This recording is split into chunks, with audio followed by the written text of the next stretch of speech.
Olá amigos, aqui é do Prosa do Júri. Hoje falaremos sobre um tema de grande repercussão social, com o julgamento do estupro da promoter Mariana Ferrer.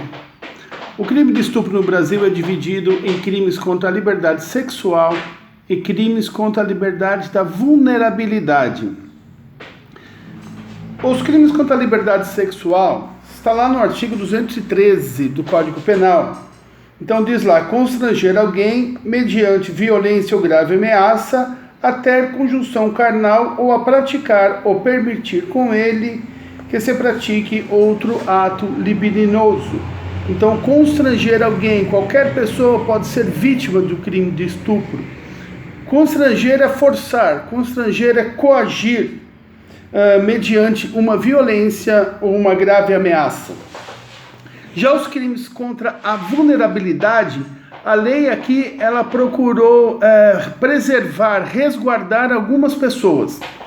Então, nos crimes contra a vulnerabilidade não há violência ou grave ameaça. Essa violência ela é presumida por lei.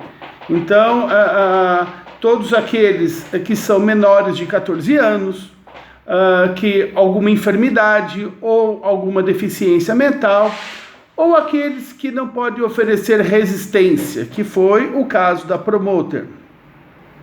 Todo crime de estupro, ele é doloso, ele é intencional. Não há a figura culposa, que é aquela quando o agente falta com o dever legal de cuidado. Em relação à decisão judicial da promoter, a sentença dela, o juiz não reconheceu o estupro culposo, porque não existe no ordenamento jurídico. Ele reconheceu que não havia provas suficientes da condição de vulnerabilidade da vítima. Ou seja, a vítima não havia provas que ela estaria impossibilitada de oferecer resistência, já que a vítima era maior, era capaz, e o juiz considerou na sua sentença alguns pontos fundamentais para a decisão dele. Então, o primeiro deles foi em relação às perícias do processo. O laudo de alcoolometria e de toxicologia deram negativos. As testemunhas que acompanhavam a vítima naquele dia afirmaram que ela estava alegre, mas nada demais, que ela estava consciente e capaz.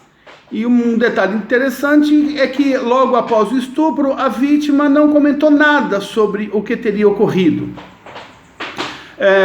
Outro fato também determinante foi que câmeras de vigilância da rua, isso daí em laudos policiais ficaram comprovados, mostraram a vítima saindo do café, após o estupro, de maneira normal, arrumada e alinhada.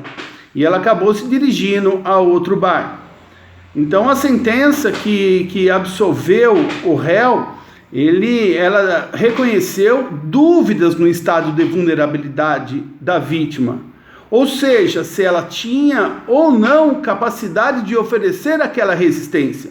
Como havia essa dúvida no processo, o juiz, a sentença, ela absolveu o réu. Evidentemente que aqui que as cenas veiculadas pelas emissoras de televisão são estarrecedoras. Como o próprio ministro Gilmar Mendes disse, o sistema de justiça deve ser instrumento de acolhimento, jamais de tortura e humilhação.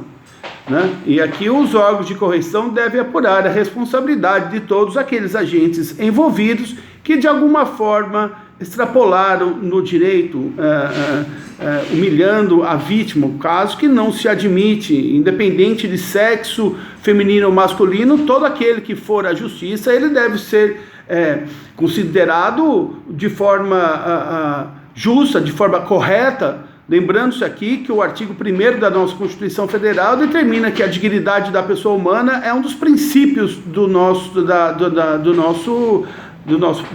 país. Então, gente, está aí algumas dúvidas que as pessoas tinham sobre o estupro de vulnerável. Valeu e até a próxima.